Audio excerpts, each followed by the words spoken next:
दोस्तों, भारत देश के 80वें यौम आजादी की देशवासियों को दिल की गहराइयों से दिली मुबारकबाद। दोस्तों, ये हमारा स्वतंत्रता दिवस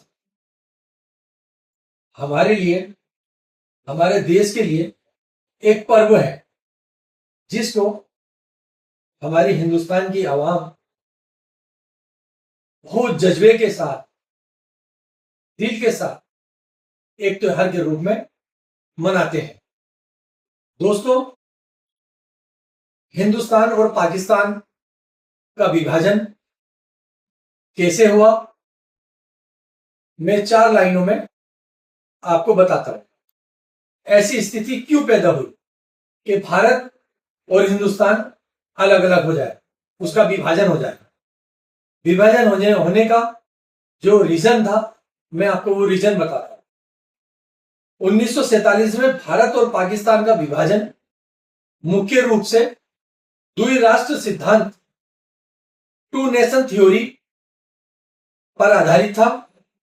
मुस्लिम लीग की अलग मुस्लिम राष्ट्र की जिद, ब्रिटिश सरकार की बांटो और राज करो की नीति और तेजी से बढ़े सांप्रदायिक तनाव के कारण हुआ। यह ऐतिहासिक घटना राजनीतिक महत्वाकांक्षाओं और धार्मिक आधार पर उपजे मतभेदों का परिणाम थी। कहने का मतलब हमारा यह है दोस्तों, मोहम्मद अली जिन्ना भी भारत के निवासी थे, पंडित जवाहरलाल नेहरू भी भारत के निवासी थे और हमारे पूर्वज थे। देश का विभाजन किन परिस्थितियों में हुआ वह मैंने अभी आपको बताया है, लेकिन यह बात कल की थी, क्योंकि मोहम्मद अली जिन्ना भी चले गए इस दुनिया से, पंडित जवाहरलाल नेहरू भी चले गए इस देश से। अब पुरानी बातों पे क्या रोना। आए दिन विभिन्न पार्टियों के ये बयान आते रहते हैं कि पाकिस्तान को भारत की जमीन दे दी गई और चीन को भारत की जमीन दे दी गई, चाहे वे पाकिस्तान और चीन ने भारत की जमीन पर कब्जा किया हो या दे दी गई हो। ये उन पूर्वजों के समय की बात थी। जो आज के नेता, उस समय उन नेताओं का जन्म भी नहीं हुआ था, जो उस समय की बात करते हैं, एक बीते हुए कल की बात करते हैं और हर वक्त हिंदुस्तान, पाकिस्तान, चीन, बांग्लादेश इस तरीके की बयानबाजी करके हमारे देश का माहौल खराब करने की कोशिश करते हैं। मैं पूछना चाहता हूं वर्तमान पार्टियों से और सरकार से, जो हुआ उस समय सो हुआ। अब आपने भारत के लिए क्या किया? आपने भारत को,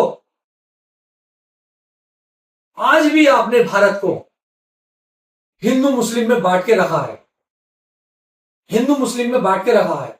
यह देश हिंदू मुस्लिम सिख ईसाई सभी का देश है और हिंदू मुस्लिम सिख ईसाई एक माला के फूल है जिनको कभी खत्म नहीं किया जा सकता।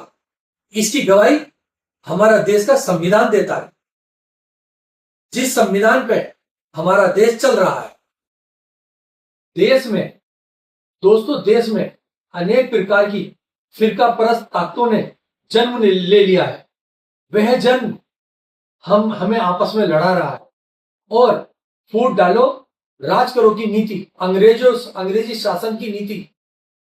शासन की नीति कुछ ऐसी पार्टियां अपना रही हैं और रात दिन यही रोना लगा रहता है। पाकिस्तान ने यह कर दिया, चीन ने यह कर दिया, बांग्लादेश ने यह कर दिया।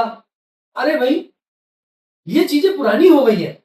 चीन अपने देश को तरक्की पे ले जा रहा है, पाकिस्तान अपने देश को तरक्की पे ले जा रहा है। हमें उन चीजों को भूलकर हमें भी अपने भारत को, हमें भी अपने देश को, हमें अपने हिंदुस्तान को तरक्की पे लेके जाना है। किस तरीके से हमारे देश की तरक्की संभव है? आज हमारे देश का युवा, शिक्षित, पढ़ा लिखा वर्ग जो बेरोजगार की श्रेणी में है, अपने हक के लिए आंदोलन कर रहा है, आंदोलन के दौरान उनकी हत्याएं हो रही हैं, उनको अपनी जान की कुर्बानी देनी पड़ रही है। क्या इस दिन के लिए हमने इस देश में जन्म लिया था कि हमारे बच्चे देश का जो उज्जवल भविष्य है, जो आने वाला देश का भविष्य है, वो उनको अपने हक के लिए आंदोलन करने पड़ेंगे और उनको जो है गोलियां खानी पड़ेंगी और उनको अपनी कुर्बानी देनी पड़ेगी। तो दोस्तों, मेरा देश के नाम और देशवासियों के नाम मेरा एक संदेश है। देखिए, पुरानी बातों पे ना जाकर हमेशा आए दिन हिंदुस्तान, पाकिस्तान, बांग्लादेश, चीन की बातें ना करते हुए हमें हमारे देश के लिए उन्नति के अवसर उजागर करने चाहिए। देश की उन्नति के लिए, देश की खुशहाली के लिए, देश की तरक्की के लिए हम क्या अच्छा कर सकते हैं, हमें इस तरीके के अवसर खोजने चाहिए। इसलिए देश तरक्की करेगा जब हम देश के लिए अच्छा सोचेंगे। अगर हम देश के लिए हमेशा हिंदू मुस्लिम के लिए सोचते रहेंगे, आज वहां पर दंगे करा देंगे, आज वहां पर हम अपनी कुर्सी और सीट की खातिर जो है प्रोटेस्ट करने वालों पे गोलियां चला देंगे, उनको मारेंगे, उनको पीटेंगे, तो इस देश की तरक्की इस तरीके से नहीं हो सकती। इसलिए हमें सबको आगे बढ़ना होगा, देश को आगे बढ़ाना होगा, देश के लिए हमें लड़ना होगा, देश के लिए हमें एकजुट कर मरना होगा। अगर बॉर्डर पे किसी एक हमारे हिंदू भाई ने गोली खाई है तो उसमें हमारे मुस्लिम भाई ने भी गोली खाई है, बॉर्डर पे हमारे सिख भाई ने भी गोली खाई है, बॉर्डर पे हमारे ईसाई भाई ने भी गोली खाई है। इस देश को आजाद कराने में प्रत्येक वर्ग का पूर्ण योगदान रहा। उस समय कुछ ताकतें ऐसी थी जो अंग्रेजों से मिलकर देश का नुकसान कराती थी, वही ताकतें फिर इस देश में जन्म ले रही हैं और फूट डालों की राजनीति कर अपनी सत्ता पर काबिज रहना चाहती है। इसलिए दोस्तों, लास्ट में मैं देश के लिए आपसे गुजारिश करना चाहता हूं कि इस देश की तरक्की के लिए हम सबको मिलकर पूर्ण सहयोग, योगदान देना पड़ेगा और देश की तरक्की के लिए युवाओं को आगे आना पड़ेगा। जय हिंद, जय भारत, जय स्वतंत्रता दिवस।